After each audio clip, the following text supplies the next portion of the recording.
File लिएर कहाँ हिँड्दै हुनुहुन्छ? हेर्नु न, प्रहरीमा गएको थिए जाहेरी दर्ता गराउन, दर्तै गरेनन्। अब के गर्ने होला? हेर्नुहोस्, कानुन तपाईँको साथमा छ। तपाईँ प्रहरी कार्यालयमा दर्ता गरेन भने सरकारी वकिल कार्यालयदेखि गृह मन्त्रालयसम्म पनि जान सक्नुहुन्छ भन्ने हाम्रो कानुनले प्रावधान दिएको छ।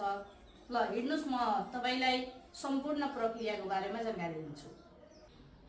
तपाईँ प्रहरी कार्यालयमा उजुरी दिन गइयो तर दर्ता नै गरेनन् भने त्यो बेला तपाईँ के गर्नुहुन्छ? के तपाईँको त्यो उजुरी त्यतिकै हराउने हो त? आजको यस भिडियोमा हामी बुझ्नेछौँ प्रहरीद्वारा उजुरी दर्ता गरेन भने नागरिकले के कस्ता कानुनी अधिकारहरू प्रयोग गर्न सक्छन्।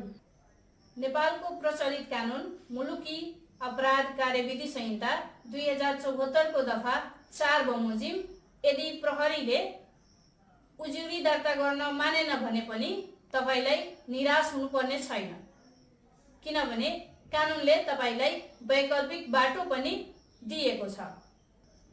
यदि प्रहरी कार्यालयले तपाईको जाहेरी दर्ता गर्न मानेन भने मुलुकी अपराध कार्यविधि संहिता 2074 को दफा 5 बमोजिम तपाई आफै वा अरु कसैले पनि एक त माथिको प्रहरी कार्यालय वा जिल्ला सरकारी वकिल कार्यालयमा उजुरी दर्ता गराउन सक्छ।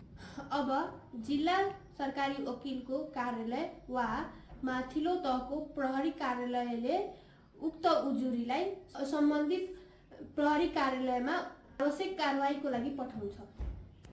प्रहरीले उजुरी प्राप्त गरेपछि तुरुन्तै अनुसन्धान र कार्यवाही सुरु गर्नुपर्छ। यो कानुनी दायित्व हो। अब जिल्ला सरकारी वकिल वा प्रहरी कार्यालयले कारबाही गरेन भने गृह मन्त्रालयमा उजुरी दर्ता गर्न सक्नुहुन्छ। त्यसपछि गृह मन्त्रालयले अनुसन्धान अधिकारी तोक्छ। गृह मन्त्रालयले उजुरी प्राप्त गरेको 3 दिनभित्र निर्णय लिने प्रावधान छ।